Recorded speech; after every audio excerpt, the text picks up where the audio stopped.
Mr. President, Barak, it's a great pleasure for me to host you here in Jerusalem. You've graciously hosted me many times in Washington, so I'm very pleased to have this opportunity to reciprocate. I hope that the goodwill and warmth of the people of Israel has already made you feel at home. Very much so. We had an opportunity today to begin discussing the wide range of issues that are critical to both our countries. And foremost among these is Iran's relentless pursuit of nuclear weapons. Mr. President, you have made it clear that you are determined to prevent Iran from developing nuclear weapons. I appreciate your forthright position on this point.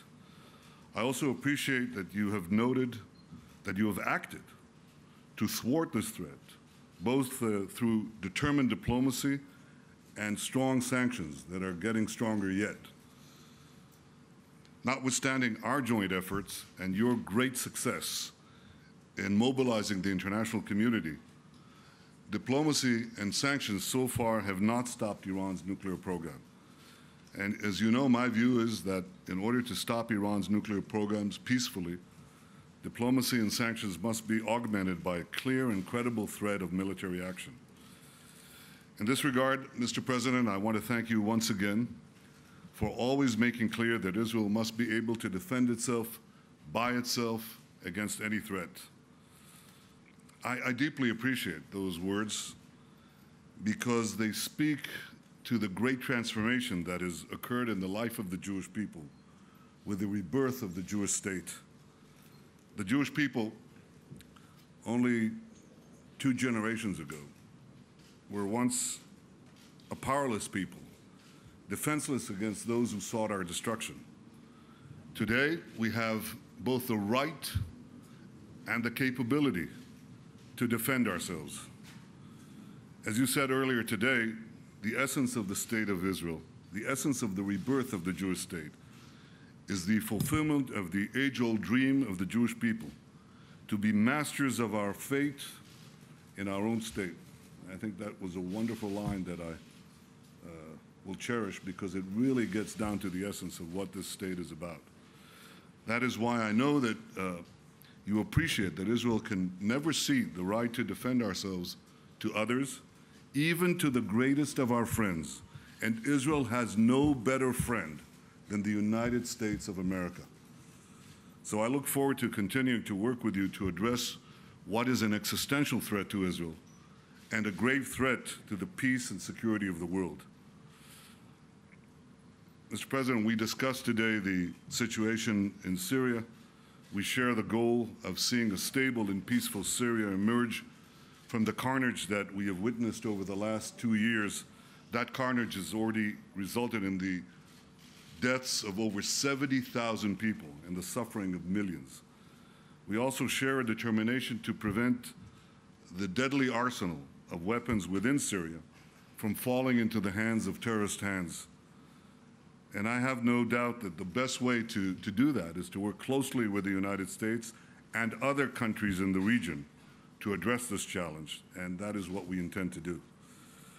Finally, Mr. President, your visit gave us an opportunity to try to find a way to advance peace between Israelis and Palestinians.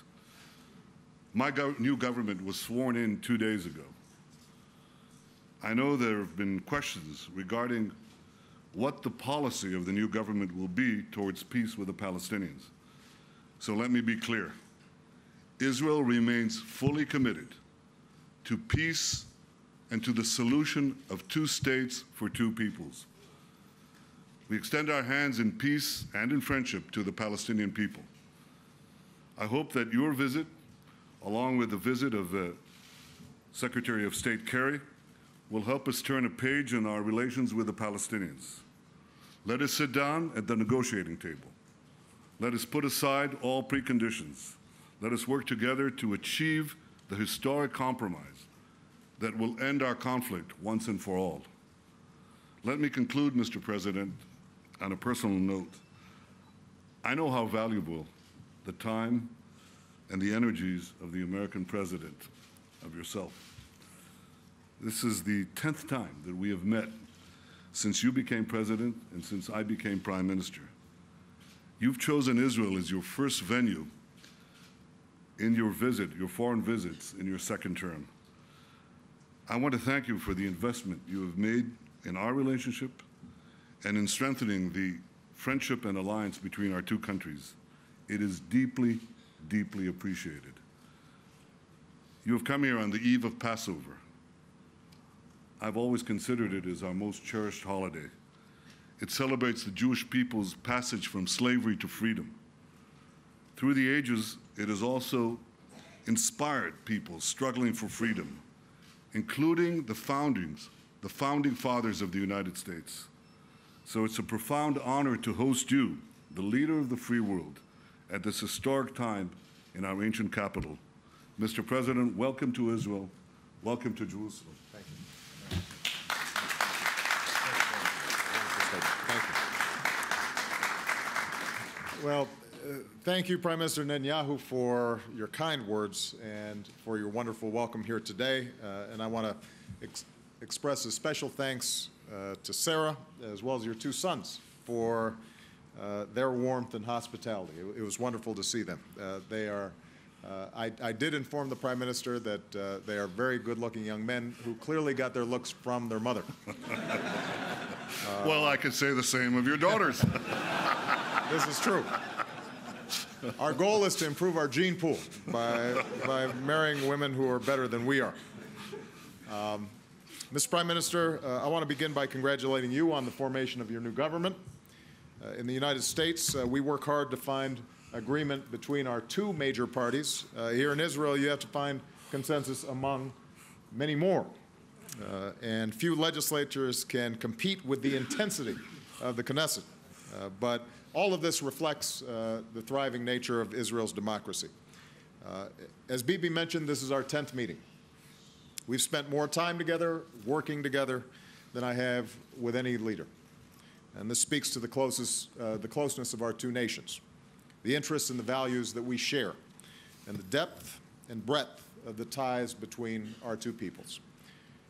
As leaders, our most solemn responsibility is the security of our people. That's job number one. My job as President of the United States is first and foremost is to keep the American people safe. Bibi, as Prime Minister, your first task is to keep the people of Israel safe. And Israel's security needs are truly unique, as I've seen myself. In past trips, I've visited villages near the Blue Line. I've walked through Israeli homes devastated by Hezbollah rockets. I've stood in Sderot and met with children who simply want to grow up free from fear. And flying in today, I saw again how Israel's security can be measured in mere miles and minutes. As President, I've therefore made it clear America's commitment to the security of the State of Israel is a solemn obligation, and the security of Israel is non-negotiable. Today, our military and intelligence personnel cooperate more closely than ever before. We conduct more joint exercises and training than ever before. We're providing more security assistance and advanced technology to Israel than ever before. And that includes more support for the missile defenses like Iron Dome, which I saw today and which has saved so many Israeli lives. In short, and I don't think this is just my opinion, I think, Bibi, you would share this, America's support for Israel's security is unprecedented, and the alliance between our nations has never been stronger. That's the sturdy foundation we built on today as we addressed a range of shared challenges. As part of our long-term commitment to Israel's security, the Prime Minister and I agreed to begin discussions on extending military assistance to Israel. Our current agreement lasts through 2017, and we've directed our teams to start working on extending it for the years beyond. I'm also pleased to announce that we will take steps to ensure that there's no interruption of funding for Iron Dome. As a result of decisions that I made last year, Israel will receive approximately $200 million this fiscal year, and we will continue to work with Congress on future funding of Iron Dome. These are further reminders that we will help to preserve Israel's qualitative military edge so that Israel can defend itself by itself against any threat. We also discussed the way forward to a two-state solution between Israelis and Palestinians. and I very much welcomed Bibi's words before I spoke. I'll be meeting with President Abbas tomorrow, and I will have more to say on this topic in the speech that I deliver to the Israeli people tomorrow. But for now, let me just reiterate that a central element of a lasting peace must be a strong and secure Jewish state where Israel's security concerns are met, alongside a sovereign and independent Palestinian state. In this regard, I'd note that last year was a milestone, the first year in 4 decades when not a single Israeli citizen lost their life because of terrorism emanating from the West Bank. It's a reminder that Israel has a profound interest in a strong and effective Palestinian Authority. And as the Prime Minister's new government begins its work, we'll continue to look for steps that both Israelis and Palestinians can take to build trust and confidence upon which lasting peace will depend. We also reaffirm the importance of ensuring Israel's security given the changes and uncertainty in the region. As the United States supports the Egyptian people in their historic transition to democracy, we continue to underscore the necessity of Egypt contributing to regional security, preventing Hamas from rearming and upholding its peace treaty with Israel. With respect to Syria, the United States continues to work with allies and friends and the Syrian opposition to hasten the end of Assad's rule, to stop the violence against the Syrian people, and begin a transition toward a new government that respects the rights of all its people.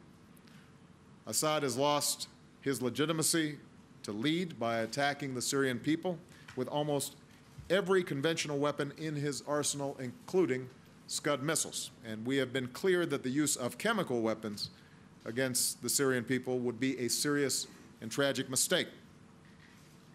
We also share Israel's grave concern about the transfer of chemical or other weapons systems to terrorists, such as Hezbollah, that might be used against Israel.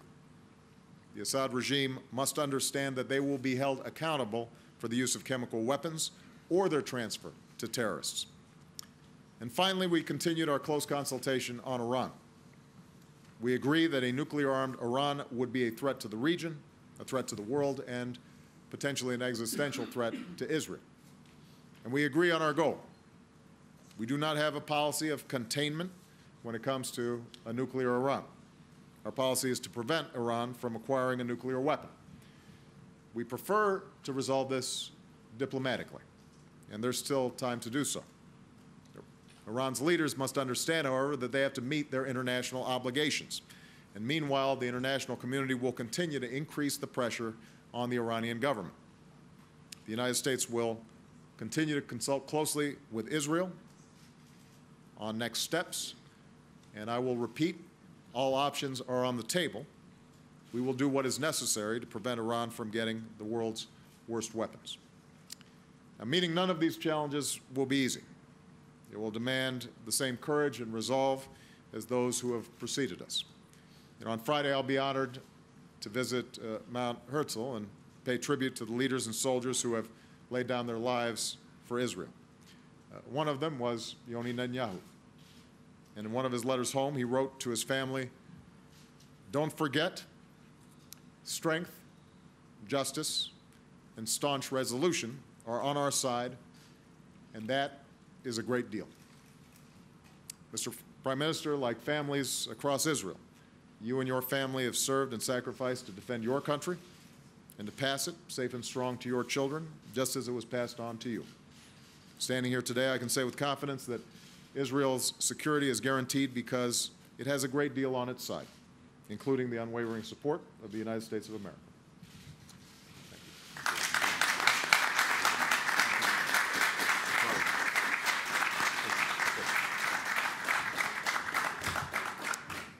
First question, Israel Channel 2, Udi Sekel. Mr. President, may I ask you about Syria, a practical question and a moral one. Morally, how is it possible that for the last 2 years, tens of thousands of innocent civilians are being massacred, and no one, the world, United States, and you, doing anything to stop it immediately? On a practical level, you have said today and also in the past that the use of chemical weapons will be a crossing of a red line. It seems like that this line was crossed yesterday.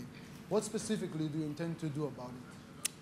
I'll answer the question in reverse order, if you don't mind. I'll talk about the chemical weapons first and then the larger question. With respect to chemical weapons, we intend to investigate thoroughly exactly what happened. Obviously, in Syria right now, you've got a war zone. You have information that's filtered out, but we have to make sure that we know exactly what happened, what was the nature of the incident, what can we document, what can we prove. So I've instructed my teams to work closely with all other countries in the region and international organizations and institutions to find out precisely whether or not this red line was crossed. I will note, without at this point having all the facts before me, that we know the Syrian government has the capacity to carry out chemical weapon attacks. We know that there are those in the Syrian government who have expressed a willingness to use chemical weapons, if necessary, to protect themselves. I am deeply skeptical of any claim that, in fact, it was the opposition that used chemical weapons. Everybody who knows the facts of the chemical weapon stockpiles inside of Syria, as well as the Syrian government's capabilities, I think would question those claims, but I know that they're floating out there right now. The broader point is that once we establish the facts, I have made clear that the use of chemical weapons is a game changer. And I won't make an announcement today about next steps because I think we have to gather the facts. But I do think that when you start seeing weapons that can cause potential devastation and mass casualties, and you let that genie out of the bottle, then you are looking potentially at even more horrific scenes than we've already seen in Syria. And the international community has to act on that additional information. But as is always the case when it comes to issues of war and peace, I think having the facts before you act is very important.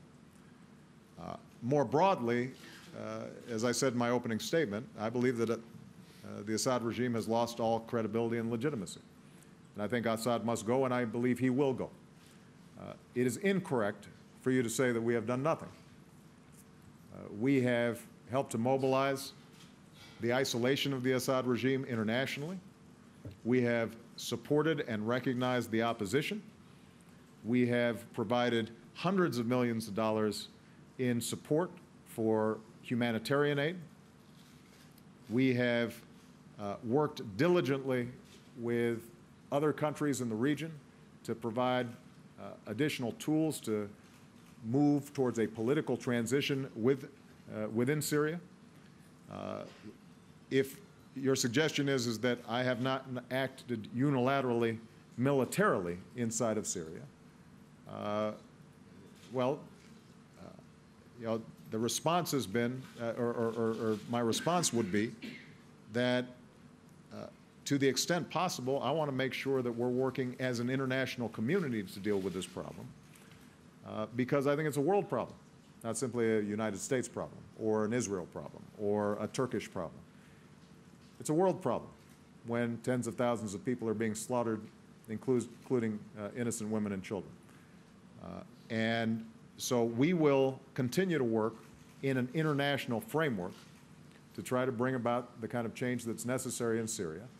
Secretary Kerry has been working nonstop since he came into his current position to try to help mobilize and organize our overall efforts. And we will continue to push every lever that we have to try to bring about a resolution inside of Syria that respects the rights and the safety and security of all people, regardless of whatever sectarian lines currently divide Syria.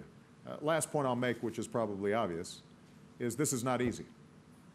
When you start seeing a civil war that has sectarian elements to it, and you've got a repressive government that is intent on maintaining power, and you have mistrust that is broken out along sectarian lines, and you have an opposition that has not had the opportunity or time to organize itself, both politically as well as militarily, then you end up seeing some of the devastation that you've been seeing. And we're going to do everything we can to continue to prevent it. And I know that the vast majority of our international partners feel the same way. From the White House Press Corps, Matt Spitalnik of Reuters. Yes, thank you. There was some friendly banter between you two gentlemen on the tarmac today about red lines. And I'm wondering how much of a serious matter that actually became in your talks and will be in your talks to come tonight. President Obama has said it will take Iran at least a year to build a bomb. That's months longer than the Prime Minister believes. Mr. President, are you asking the Prime Minister to be more patient, to hold off for at least a year on any kind of military action against Iran? Mr. Prime Minister, has President Obama's words, have they convinced you that he is putting forth the credible military threat that you have repeatedly asked for, and does he need to go further? Thank you. Maybe why don't you go take a first swing at this? First of all, there are so many strips of different colors on the tarmac that we did have a joke about that, but obviously this matter is no joke. It relates to our very existence and to something also that the President correctly identifies as a grave strategic threat to the United States and to the peace and security of the world. I'm absolutely convinced that the President is determined to prevent Iran from getting nuclear weapons. I appreciate that. And I also appreciate something that he said, which I mentioned in my opening remarks, that the Jewish people have come back to their own country to be the masters of their own fate. And I appreciate the fact that the President has reaffirmed, more than any other president, Israel's right and duty to defend itself by itself against any threat. We just heard those important words now, and I think that sums up our, I would say, our common view. Iran is a grave threat to Israel, a grave threat to the world, a nuclear Iran. The United States is committed to deal with it. Israel is committed to deal with it. We have different vulnerabilities, obviously, and different capabilities. We take that into account. But what we do maintain, and the President, I think, is the first to do so, is that Israel has a right to independently defend itself against any threat, including the Iranian threat. I think the only thing I would add is that our intelligence cooperation on this issue, the consultation between our militaries, our intelligence, is unprecedented. And there is not a lot of light, a lot of daylight between our country's assessments in terms of where Iran is right now. I think that what Bibi alluded to, which is absolutely correct, is each country has to make its own decisions when it comes to the awesome decision to engage in any kind of military action. And Israel is differently situated than the United States. And I would not expect that the Prime Minister would make a decision about his country's security and defer that to any other country, any more than the United States would defer our decisions about what was important for our national security. I have shared with Bibi, as I've said to the entire world, as I've said to the Iranian people and Iranian leaders, that I think there is time to resolve this issue diplomatically. The question is, will Iranian leadership sees that opportunity? Will they walk through that door? And it would be in everybody's interests, not just Israel's interests, not just the United States' interests. It would be in the interest of the Iranian people if this gets resolved diplomatically. Because the truth of the matter is that the most permanent solution to the Iranian situation is ultimately going to be their decision that it is not worth it for them to pursue nuclear weapons. That'll be the lasting change. If we can get that, that's good for everybody, including Iran, because it would allow them to break out of the isolation that has hampered their society and their economic development for many years. But I don't know whether they're going to be willing to take that step. And obviously, their past behavior indicates that, in the words of, or a play on words on what Ronald Reagan said, we can't even trust yet, much less verify. But we do have to test the proposition that this can be resolved diplomatically. And if it can't, then I've repeated to Bibi what I've said publicly, and that is that we will leave all options on the table in resolving it. Your assessment. Channel 1 Israel, Ayala Hassan. Thank you. Welcome, Mr. President. On your way back to Washington on Friday, what will you consider a successful visit? Convincing the Israeli leaders that they can rely on you on the Iranian issue, especially that I learned that there are differences between Israel and the United States concerning the enrichment of the uranium, or convincing both sides, Israelis and the Palestinians, to revive the floundering negotiation, reviving the peace process, the floundering peace process? Well, my main goal on this trip has been to have an opportunity to speak directly to the Israeli people at a time when, obviously, what was already a pretty tough neighborhood has gotten tougher, and let them know that they've got a friend in the United States, that we have your back, that we consider Israel's security of extraordinary importance to us, not just because of the bonds between our peoples, but also because of our own national security interests. In that context, what I have also sought to achieve here is further consultations, building on what we've already discussed. As Bibi has just formed a new government, as I am entering my second term, that we continue to have close consultation around some of these shared interests that we've already discussed. Iran being obviously a prominent shared concern. And I want to make sure that the Israeli people and the Israeli government consistently understand my thinking and how I'm approaching this problem. And I want to understand how the Israeli government and the Prime Minister is approaching this problem, to make sure that there are no misunderstandings there. With respect to the peace process, as I said, I'll have more to say about this tomorrow, but I think you are absolutely right that over the last year and a half, 2 years, 2.5 years, we haven't gone forward. We haven't seen the kind of progress that we would like to see. There's some elements of good news. I mean, the fact of the matter is that even with all that's been happening in the region, the Palestinian Authority has worked effectively in cooperation with the international community, in part because of some of the training that we, the United States, provided to do its part in maintaining security in the West Bank.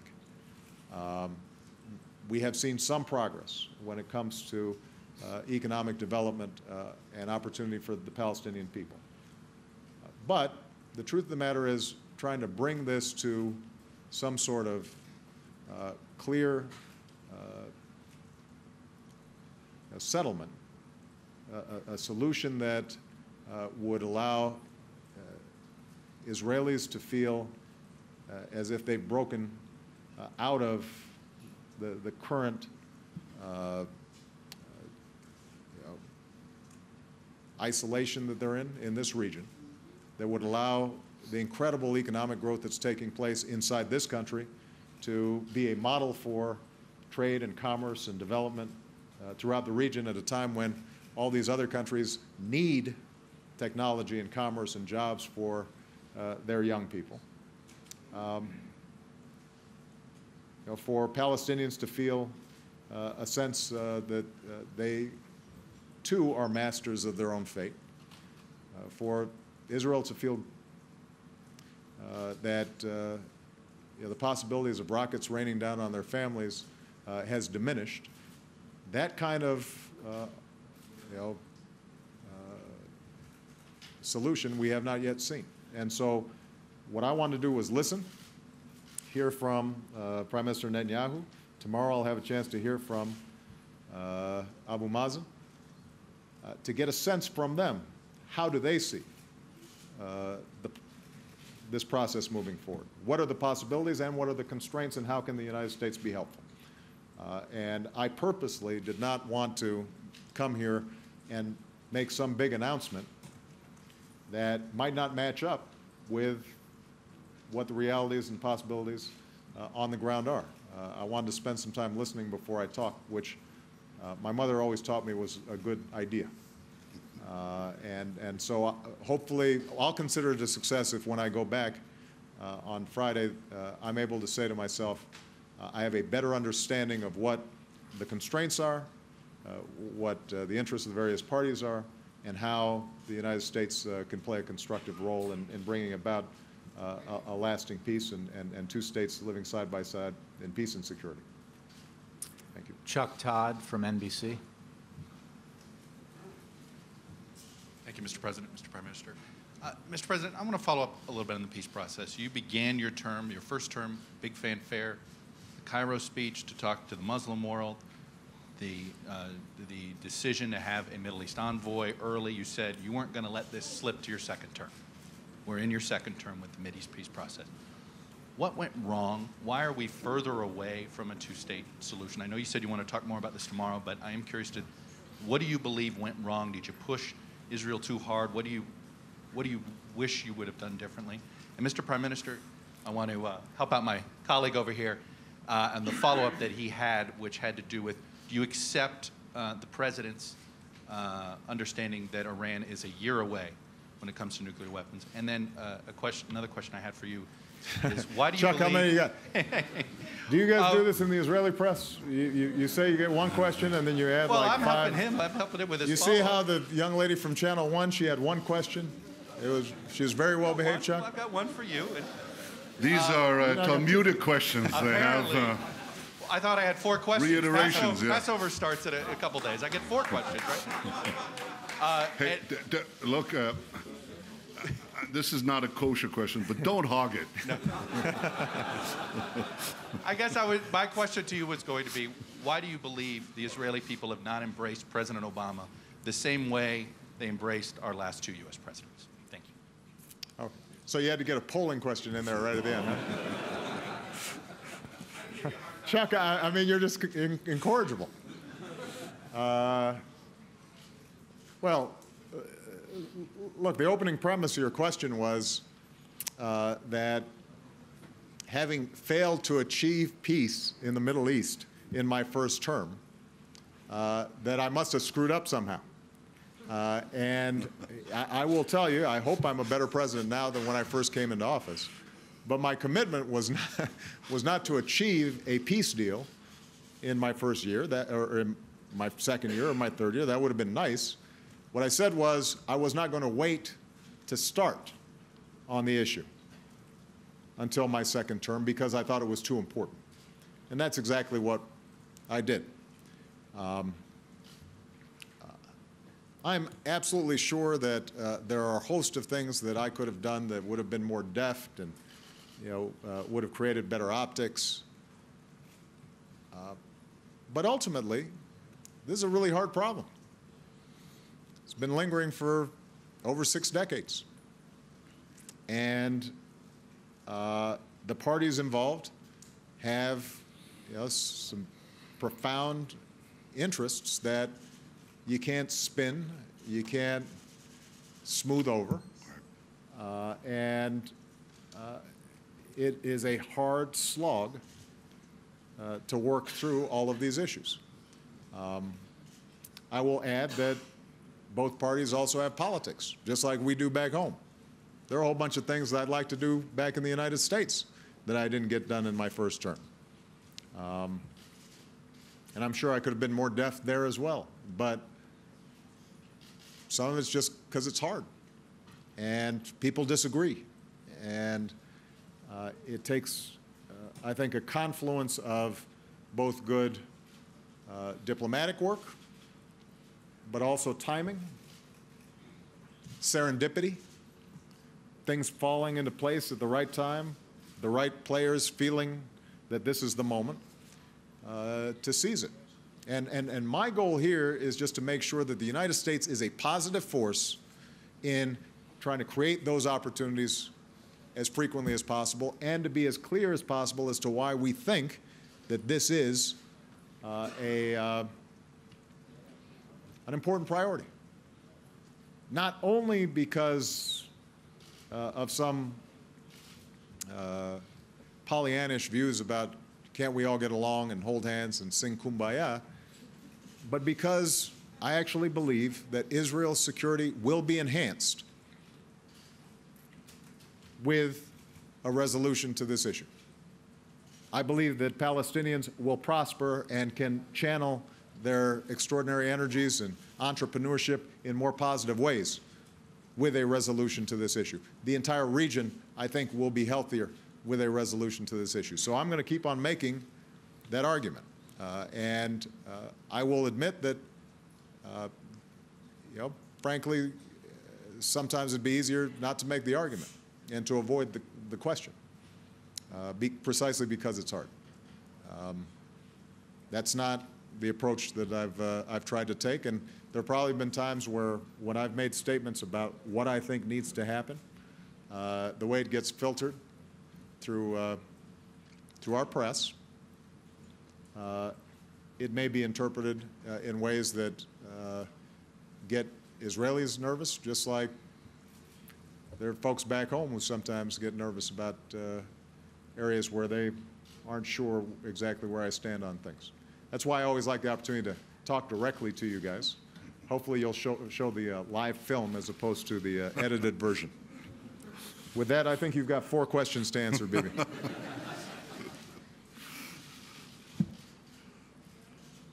I think that there's a misunderstanding about time.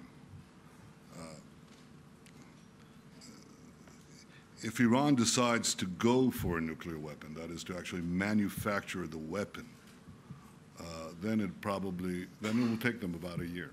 I think that's correct. They could defer that a long time, but still get through the enrichment process. That is to make a weapon, you need 2 things. You need enriched uranium of a critical amount, and then you need a weapon. You can't have the weapon without the enriched uranium, but you can't have the enriched uranium without the weapon. Iran right now is enriching uranium. It's pursuing it. It hasn't yet reached the red line that I had described in my speech at the UN. They're getting closer, though. And the question of manufacturing a weapon is a different thing. The President said correctly that we have, on these issues that are a little arcane, they sound a little detailed to you, but on these matters we share information and we have a common assessment. We have a common assessment. In any case, Iran gets to an immunity zone when they get through the enrichment process, in our view. And whatever time is left, there's not a lot of time. And every day that passes diminishes it. But we do have a common assessment on these schedules, on intelligence. We share that intelligence, and we don't have any argument about it. I think it's important to state that clearly. I think that people should get to know President Obama the way I've gotten to know him. And I think you've just heard something that is very meaningful. It may have escaped you, but it hasn't escaped me.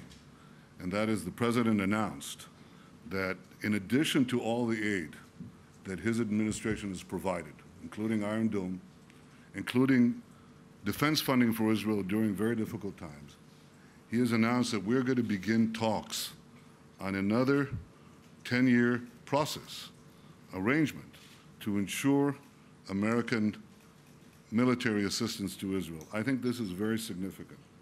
And I want to express my thanks for everything that you have done, and I want to thank you also for that statement you just made. I think it's very, very important.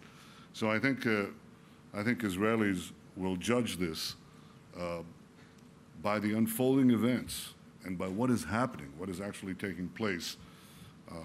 And for this, you know, there's a very simple answer to your question. The gentleman from NBC, right? Yeah, well, for this you see, a second term as president and a third term as prime minister. That really fixes things.